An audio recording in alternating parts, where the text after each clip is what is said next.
जमीन पर चलते हो तो तुम्हारे कदम से लग करके मिट्टी कहाँ चली जाती है? ए जुबैर जरा बताओ कि जब तुम जमीन पर चलते हो तो तुम्हारे कदम से लग करके फिर मिट्टी वो कहीं चली जाती है? ए तलहा जरा बताओ कि जब तुम जमीन पर चलते हो तो तुम्हारे कदम से लगने के बाद फिर मिट्टी वो कहाँ चली जाती है? तमाम सहाबा से मेरे सरकार ने पूछा कि मेरे सहाबा जरा बताओ कि जब तुम जमीन पर चलते हो तो तुम्हारे कदम से जो मिट्टी लगती है वो मिट्टी लग करके फिर दोबारा कहाँ चली जाती है? ए उमर बताओ कि जब तुम जमीन पर चलते हो तुम्हारे कदम से लग करके मिट्टी कहाँ चली जाती है? ए अबू बकर बताओ कि जब तुम जमीन पर चलते हो तुम्हारे कदम से लग करके मिट्टी कहाँ चली जाती है? ए अली बताओ जब तुम जमीन पर चलते हो तो तुम्हारे कदम से लग करके मिट्टी फिर दोबारा कहाँ चली जाती है? ए तलहा बताओ कि जब तुम जमीन पर चलते हो तुम्हारे कदम से लग करके मिट्टी कहाँ चली जाती है? ए जुबैर बताओ कि जब तुम जमीन पर चलते हो तुम्हारे कदम से लग करके मिट्टी कहाँ चली जाती है? तमाम सहाबा से मेरी सरकार ने पूछा ए मेरे सहाबा जरा बताओ कि जब तुम जमीन पर चलते हो तो तुम्हारे कदम पे लग करके मिट्टी कहाँ चली जाती है?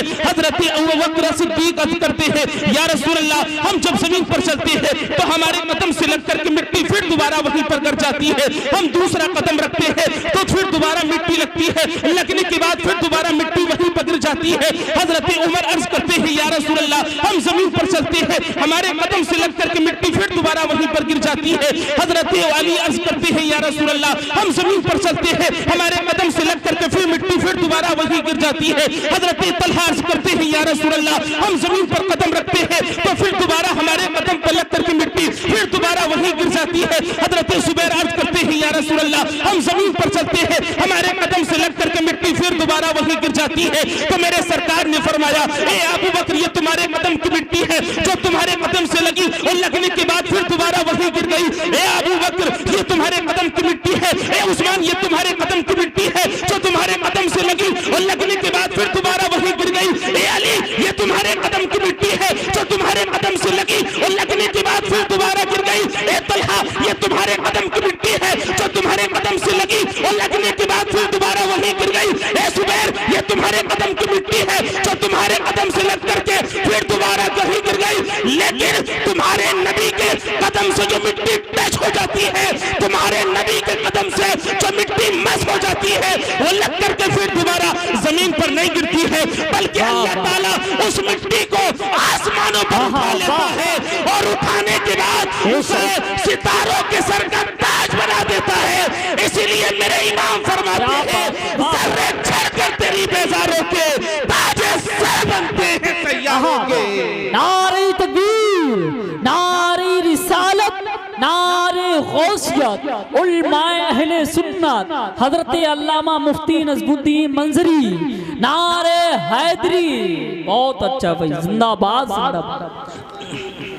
बहुत सर्रे छड़कर तेरी बेजारों के ताजे सर बनते हैं सैयारों के। सरकार फरमाते हैं मेरे सहाबा मेरे कदम से लगने वाली मिट्टी लग करके फिर दोबारा जमीन पर नहीं गिरती है बल्कि अल्लाह तबारक व तआला उसे आसमानों पर उठा लेता है और आसमानों पर उठाने के बाद उसे सितारों के सर का ताज बना दिया करता है। सुभान अल्लाह, उसे सितारों के सर का ताज बना देता है। तो जो चीज सरकार से जिस चीज को निस्बत हो जाती है अल्लाह ताला उसे भी अजमत अता फरमा देता है। आज की महफिल सरकार से निस्बत हो गई है तो अल्लाह ताला इसे भी अजमत अता फरमा रहा है। इसलिए कि जिस चीज की निस्बत सरकार से हो जाती है अल्लाह ताला उस चीज को निस्बत अता फरमा देता है, उस चीज की बुलंदी अता फरमा देता है। आज हुजूर गौसे आजम की शान सुनने के लिए हम यहाँ पर बैठे हैं। सरकार गौसे आजम को सरकार से निस्बत है, इसलिए अल्लाह ताला ने आपको इतनी अजमत अता फरमाई है कि औलिया तो और आए हैं लेकिन कयामत तक और आते रहेंगे, लेकिन हुजूर गौसे आजम को अल्लाह ताला ने वो शान अता फरमाई है, वो अजमत अता फरमाई है कि जो आपके आने से पहले आपके ज़ुहूर की बशारतें दी गई है और आपके आने के बाद में औलियाए मुताखिरीन ने आपके मदह सना के खतीब रहे हैं। आपकी पूरी उम्मत का आपके गौसे आज़म होने पर इत्तिफाक, आपके गौसे आजम होने पर इत्तेफाक है। और अल्लामा अज़ीज़ुद्दीन फरमाते हैं कि जितनी करामतें हुजूर गौसे आजम रज़ी अल्लाह ताला अन्हु की हम तक तवातुर के साथ पहुंची हैं, इतनी करामतें किसी की हम तक नहीं पहुंची हैं। और अल्लाह ताला ने ऐसे वक्त में हुजूर गौसे आजम को पैदा फरमाया, ऐसे वक्त में पैदा फरमाया कि सरकार के इस दुनिया से बज़ाहिरन तशरीफ ले जाने के बाद दुनिया के अंदर फिर एक ऐसा दौर आ गया था, 5वीं सदी हिजरी का आखिर है, कि जिसमें इंसान इंसानियत से दूर हो चुका था, इंसान गुमराहियत की दलदल में फंस चुका था, फिस्क व फुजूर का दौर दौरा था। ऐसा आलम था कि दुनिया के अंदर तारीकी ही तारीकी थी। दर्द दिल रखने वाले लोग रब की बारगाह में अर्ज करते हैं, मौला क्या हम लोगों को गुमराही से निकालने के लिए अब कोई नबी आने वाला है, कोई पैगंबर आने वाला है, कोई रसूल आने वाला है, आखिर कौन आने वाला है जो हमें गुमराही से निकालेगा, जो हमें इस गुनाहों की दलदल से निकालेगा? तो रब की जानिब से आवाज आई, ए लोगों तुम्हें गुमराही से निकालने के लिए अब कोई नबी तो आने वाला नहीं है, कोई पैगंबर तो आने वाला नहीं है, कोई रसूल तो आने वाला नहीं है, कोई नबी तो आने वाला नहीं है, लेकिन कयामत तक मैं अपने नेक बंदों को बेहतर दूंगा। और ऐसे बंदे जिनके अंदर सिद्दीक की सदाकत की झलक मौजूद होगी, उमर की अदालत की झलक मौजूद होगी, अली की शुजाअत की झलक मौजूद होगी, और उसी तमाम औसाफ को पैकर बनाकर जिलान की ज़मीन पर अल्लाह ताला ने गौसे आजम को पैदा फरमा दिया। क्या बात है, जिंदाबाद जिंदाबाद। अल्लाह ताला ने हुजूर गौसे आजम को पैदा फरमा दिया। शायद बात समझ में नहीं आ रही है, ये साउंड वाले कहाँ चले गए? समझ में नहीं आ रही आप लोगों की बात। देखो समझ में आए तकरीर तभी बेहतर रहेगा, वरना आप लोग अपनी कामों में मशगूल हैं, कोई बात कर रहा है, कोई कुछ, इसलिए आप तवज्जो फरमाए ले करके बोले या रसूल अल्लाह, और मचल करके बोले या हबीब अल्लाह, लब्बैक या रसूल अल्लाह, लब्बैक या रसूल अल्लाह। माशाअल्लाह। अल्लाह तबारक व तआला ने आपको 470 हिजरी में सूबे जिलान में पैदा फरमाया। और आप देखें हुजूर गौसे आजम की शान कि अल्लाह ताला ने हुजूर गौसे आजम को कितनी अजमती अता फरमाई है, कितनी शान अता फरमाई है, अल्लाह ताला ने कितनी शान अता फरमाई है। आपके वालिद मोहतरम फरमाते हैं कि जिस वक्त मेरे बेटे की पैदाइश का वक्त करीब आया, जब मेरे बेटे की पैदाइश का वक्त करीब आया, सरकार मेरे ख्वाब में तशरीफ लेकर के आए और लाने के बाद फरमाया, ए अबू सालेह तुझे मुबारक हो, तेरे यहाँ पर ऐसे बेटे की पैदाइश होने वाली है कि जिससे मैं भी मोहब्बत करता हूँ, अल्लाह भी उससे मोहब्बत फरमाता है, उससे मैं भी मोहब्बत करता हूँ और अल्लाह भी उससे मोहब्बत फरमाता है। और आप देखें गौसे आजम की शान को कि अल्लाह ताला ने कितनी शान आपको अता फरमाई है, कितनी अजमतें अल्लाह ने आपको अता फरमाई है कि जिस वक्त आपकी पैदाइश हुई तो उस वक्त सूबे गिलान के अंदर तकरीबन 1100 बच्चों की पैदाइश हुई और तमाम के तमाम लड़के थे और तमाम के तमाम अल्लाह के वली पैदा हुए। ये गौसे आजम की सदका, गौसे आजम की पैदाइश का सदका कि अल्लाह ने दूसरों को भी शान अता फरमा दी है, दूसरों को भी अपना दोस्त बना लिया है। और आपकी वालिदा मोहतरमा फरमाती है, आप फरमाती है कि जैसे ही मेरी बेटे की पैदाइश हुई, मेरे बेटे ने दूध नोश नहीं फरमाया, मेरे बेटे ने दूध नोश नहीं फरमाया, मेरे बेटे ने दूध नहीं। आपकी वालिदा मोहतरमा फरमाती है, आप फरमाती है कि एक मर्तबा ऐसा हुआ कि रमजान के चांद को लेकर के, रमजान के चांद को लेकर के शुबह पड़ गया।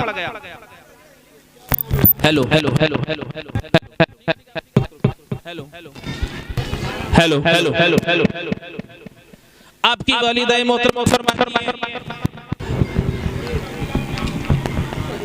Hello hello hello hello hello वालिदा मोहतरमा फरमाती है कि एक मर्तबा रमजान के चांद को लेकर के शुबह पड़ गया, रमजान के चांद को लेकर के लोग आए आपकी बारगाह में, अर्ज की सैयदा आप इरशाद फरमाएं कि रमजान का चांद दिखा है कि नहीं दिखा है। आप फरमाएं तो आपने कहा कि इतना तो मुझे मालूम नहीं है कि चांद नजर आया है कि नहीं आया है, अलबत्ता इतना जरूर जानती हूँ कि आज मेरे बेटे अब्दुल कादिर ने दूध नोश नहीं फरमाया है, इस इसलिए मैं ये समझती हूँ कि आज चांद की 1 तारीख है, मैं ये समझती हूँ। उसके बाद चंद दिनों के बाद मोतबर शहादतों से ये बात मालूम हो गई कि वाकई में रमजानुल मुबारक की 1 तारीख थी। तो पूरे शहर के अतराफ में ये बात मशहूर हो गई कि सादाते शर्क में एक बच्चा पैदा हुआ है, और वो बच्चा ऐसा है कि जैसे ही रमजानुल मुबारक की 1 तारीख आती है, रमजानुल मुबारक की जब पहली तारीख होती है, तो बच्चा दूध नोश नहीं फरमाता है, वो नोश दूध नहीं फरमाता है। और अल्लाह ताला ने कितनी अजमतें, कितनी शानें आपको अता फरमाई हैं, कितनी शानें आपको अता फरमाई हैं। आप देखें कितनी शानें आपको अता की गई कि इतनी शानें आपको अता की गई कि जिस वक्त आपकी उम्र मुबारक 5 साल की थी, आपकी वालिदा मोहतरमा आपको आपके उस्ताद मोहतरम के पास बिस्मिल्लाह ख़वानी के लिए लेकर के गई। उस्ताद ने आपसे कहा कि बेटा बिस्मिल्लाह पढ़ करके सुनाओ। जैसे ही आपको बिस्मिल्लाह ख़वानी के लिए बिस्मिल्लाह पढ़ाई, आपने औज़ु बिल्लाह से लेकर के बिस्मिल्लाह, और यहीं तक नहीं बल्कि 1 पारा 2 पारा 18 पारों तक आपने सुना होगा कि हुजूर गौसे आजम ने पढ़ करके सुना दिया था। ये बात तो आपने सुनी होगी, लेकिन इससे आगे का जो नुक्ता मैं देना चाहता हूं उसे आप मुलाहजा करें। उस नुक्ते को आप सुने कि गौसे आजम की शान क्या है। गौसे आजम की शान क्या है कि आपकी वालिदा मोहतरमा जब खाना बनाती थी तो कुरान की तिलावत करती थी, जब नमाज पढ़ती थी तो कुरान की तिलावत करती थी, जब कोई काम करती थी तो नमाज की तिलावत, कुरान की तिलावत करती थी। गौसे आजम अपनी वालिदा के, अपनी वालिदा मोहतरमा के पेट में है, शिकम अतहर में है, जब भी कुरान की तिलावत को सुन रहे हैं, कुरान की तिलावत को सुन करके आपने हिफ्ज कर लिया, और हिफ्ज करने के बाद अपने उस्ताद मोहतरम के सामने 18 पारे पढ़ करके सुना दिए, उस्ताद मोहतरम को सुना दिए। उस्ताद मोहतरम ने कहा बेटा अब्दुल कादिर, क्या तुम मुझसे पढ़ने आए हो या मुझे पढ़ाने के लिए आए हो? मुझसे पढ़ने आए हो या पढ़ाने के लिए आए हो? आज साइंस जितना चाहे तरक्की कर ले, अमेरिका यूरोप के साइंसदान आज ये दावा कर रहे हैं कि अगर कोई माँ बाहर कोई काम करती है तो उसका असर उसके बच्चे पे, माँ के पेट में पड़ा करता है। अगर वो नेक काम करती है, अगर वो अच्छे काम करती है तो उसका असर माँ के पेट में बच्चे पे पड़ा करता है। आज के ये साइंसदान, अमेरिका यूरोप के साइंसदान ये बात कर रहे हैं कि आज अगर कोई माँ बाहर कोई काम करती है, अगर अच्छा काम करेगी तो उसका असर उसके बेटे पर, उसके माँ के पेट में पड़ेगा। अगर कोई बुरा काम करेगी उसका असर उसके बेटे पर, उसके पेट के अंदर पड़ेगा। लेकिन कुर्बान जाइए गौसे आजम की शान पर, गौसे आजम की शान पर कुर्बान जाइए कि आज 800 साल के बाद में साइंस ये दावा कर रही है कि उसका असर उसके पेट पर पड़ता है, पेट के अंदर बच्चे पर पड़ा करता है। लेकिन कुर्बान जाइए गौसे आजम पर कि आज से 800 साल पहले आपने अपनी माँ के असर को पेट के अंदर कबूल करके दुनिया के साइंसदानों को बता दिया है कि जो असर माँ जो बाहर काम किया करती है उसका असर बच्चे के, जो बच्चा माँ के पेट में हुआ करता है उस पर पड़ता है, उसका असर। नारी रिसालत, नारे गौसियत, उलमाए अहले सुन्नत, फैजाने गौसे आजम, नारे हैदरी। उसका असर माँ के पेट पर जो बच्चा होता है उस पर असर करता है। अगर माँ नेक काम करती है तो बच्चा भी नेक हुआ करता है। जब माँ बीबी फातिमा उम्मुल खैर होती है तो बेटा अब्दुल कादिर जिलानी पैदा हुआ करता है, बेटा अब्दुल कादिर जिलानी पैदा हुआ करता है। और आला फरमाते हैं कि हर जमाने में गौस होता है। अगर किसी जमाने में कोई गौस ना हो तो ये जमीन और आसमान कायम नहीं रह सकते। तो पता ये चला कि ये जमीन और आसमान जो कायम है ये गौस के सदके में कायम है, गौस के सदके में ये जमीन और आसमान कायम है। और आप फरमाते हैं, आपसे पूछा गया कि हुजूर जरा इरशाद फरमाए, आप फरमाएं कि ये जमीन और आसमान जो कायम है ये गौस के सदके में कायम है, जरा बताएं कि मुराकबे के बाद गौस पर दुनिया आईने की तरह मुनकशिफ हो जाती है, खुल जाती है। तो आपने फरमाया कि नहीं, बल्कि बगैर मुराकबे पर, बगैर मुराकबे के गौस पर दुनिया मिस्ल आईना के मुनकशिफ रहती है। और मेरे गौस तो ये फरमाते हैं, आप फरमाते हैं कि पूरी दुनिया को मैं इस तरह से मुलाहजा करता हूँ कि जिस तरीके से अपने हाथ पर राई के दाने को देख रहा हूँ। अपने हाथ पर राई के दाने को मुलाजा कर रहा हूँ। और ऑस्ट्रेलिया का एक बहुत बड़ा साइंसदान आइंस्टाइन कहता है कि मैंने जमीन पर रह करके मैंने दूरबीन के जरिए आसमान पर एक कहकशां को देख लिया, एक सितारों को मैंने देख लिया, लेकिन जहां तक बात रही दुनिया की सरहद की, दुनिया की सरहद बंदी की, तो मैं उसको नहीं कर सकता। अगरचे मुझे पूरी जिंदगी मिल जाए फिर भी मैं उसकी सरहद बंदी नहीं कर सकता हूँ। लेकिन कुर्बान चाहिए गौसे आजम की शान पर। ये साइंसदान तो आज के हैं, लेकिन जहां से इन साइंसदानों की, इन दुनियादारों की इंतहा होती है, वहां जाकर के वहां से गौसे आजम की इब्तिदा हुआ करती है।